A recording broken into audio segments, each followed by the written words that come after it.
Doctor और तुम, अब दर्द भी घुटने टेकेगा। भारत और पाकिस्तान के बीच हालिया सीजफायर के बाद प्रधानमंत्री नरेंद्र मोदी ने राष्ट्र को संबोधित करते हुए आतंकवाद के खिलाफ भारत की नई रणनीति का ऐलान किया। सोमवार रात 8 बजे देश को संबोधित करते हुए प्रधानमंत्री ने ऑपरेशन सिंदूर की सफलता को रेखांकित किया और साफ कहा कि भारत अब किसी भी आतंकी हरकत का जवाब अपने तरीके से देगा, अपनी शर्तों पर देगा। और इसके साथ ही भारतीय जनता पार्टी ने इस ऑपरेशन को जन आंदोलन का रूप देने की तैयारी कर ली है। चलिए पूरी खबर के डिटेल के बारे में बताती हूँ। नमस्कार, मैं हूं अंकिता शुक्ला, स्वागत है आपका चैनल फॉर न्यूज इंडिया में। प्रधानमंत्री ने अपने संबोधन में बताया कि ऑपरेशन सिंदूर के तहत भारत ने पाकिस्तान और आतंकवाद को करारा जवाब दिया है।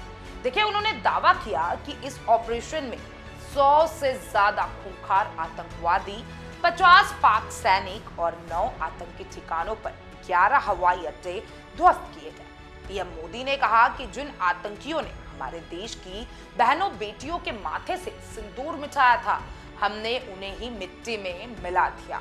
देखिए, उन्होंने ये भी स्पष्ट किया कि पाकिस्तान के अनुरोध पर ही भारत ने संघर्ष विराम की सहमति दी है, लेकिन यह एक्शन का अंत नहीं बल्कि विराम है। आगे भी कार्रवाई पाकिस्तान के रवैये पर निर्भर करेगी। साफ तौर पे उन्होंने कह दिया कि अगर पाकिस्तान की तरफ से कोई भी अगर आतंकी हमला किया जाएगा तो भारत उसका मुंहतोड़ जवाब देगा। बीजेपी का राष्ट्रवादी अभियान, देखिए साफ तौर पे प्रधानमंत्री के संबोधन के तुरंत बाद बीजेपी ने एक सियासी रणनीति पर काम करना शुरू कर दिया। पार्टी अध्यक्ष जेपी नड्डा के नेतृत्व में वरिष्ठ नेताओं और महासचिवों की बैठक हुई, जिसमें ऑपरेशन सिंदूर की सफलता और मोदी सरकार की मजबूत और सुरक्षित भारत नीति को जन जन तक पहुंचाने की रूपरेखा तैयार की गई है।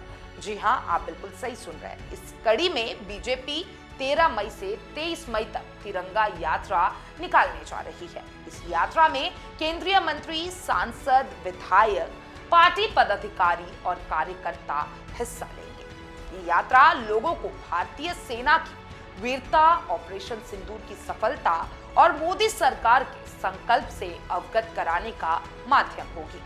देखिए, बीजेपी के राष्ट्रीय प्रवक्ता डॉक्टर संदीप पात्रा ने प्रेस कॉन्फ्रेंस कर बताया कि ऑपरेशन सिंदूर ने पाकिस्तान को उसके आतंकी मंसूबों पर करारा जवाब दिया है। उन्होंने कहा कि मोदी सरकार ने अपने 100% लक्ष्यों को प्राप्त किया है। देखिए, प्रेस कॉन्फ्रेंस में बताया कि ऑपरेशन सिंदूर ने पाकिस्तान को उसके आतंकी मंसूबों पर करारा जवाब दिया है। उन्होंने कहा कि मोदी सरकार ने अपने 100% लक्ष्यों को प्राप्त किया है और ऑपरेशन सिंदूर सिर्फ एक सैन्य कार्रवाई नहीं बल्कि आतंकियों के खिलाफ भारत की नई नीति की नींव है। देखिए, बीजेपी का कहना है कि अभियान उन परिवारों को समर्पित है जिन्होंने देश के लिए अपने सपूत खो दिए हैं और यह भारत की ताकत, इच्छा शक्ति और राष्ट्रवाद का परिचायक है। और देखिए, साफ तौर पे अगर आप देखते हैं तो ट्रंप के दावों को खारिज किया है। पीएम मोदी के संबोधन में अमेरिका के पूर्व राष्ट्रपति डोनाल्ड ट्रंप के उस दावे को भी जवाब दिया है जिसमें उन्होंने भारत पाक सीजफायर में भूमिका होने का संकेत दिया था। देखिए, पीएम ने स्पष्ट किया था कि 10 मई को पाकिस्तान के डीजीएमओ ने भारत को कॉल कर संघर्ष विराम की अपील की थी, यानी कि युद्ध विराम भारत की मजबूरी नहीं बल्कि पाकिस्तान की गुहार का नतीजा था। देखिए, बीजेपी ने भी ट्रंप और अमेरिकी विदेश मंत्री मार्को रूबियो की तटस्थ स्थल पर बातचीत की बात को खारिज किया है। पार्टी का कहना है कि भारत की नीति स्पष्ट है, पाकिस्तान से कोई भी संवाद केवल आतंकवाद और पीओके पर ही होगा। देखिए, प्रधानमंत्री मोदी के ऑपरेशन सिंदूर संबोधन ने एक और पाकिस्तान को कड़ा संदेश दिया है। वहीं दूसरी ओर बीजेपी को चुनाव से पहले एक सशक्त राष्ट्रवादी मुद्दा सौंपा है। बीजेपी अब पूरे देश में अभियान चलाकर जनता के बीच इस संदेश को पहुंचाने के लिए पूरी तरीके से तैयारी में है। इस राष्ट्रवादी लहर के साथ बीजेपी विपक्ष को घेरने और जनता को भावनात्मक रूप से जोड़ने की रणनीति पर आगे बढ़ रही है। आप क्या सोचते हैं भारतीय जनता पार्टी के बारे में है और ये जो सीजफायर हुआ है उसके बारे में?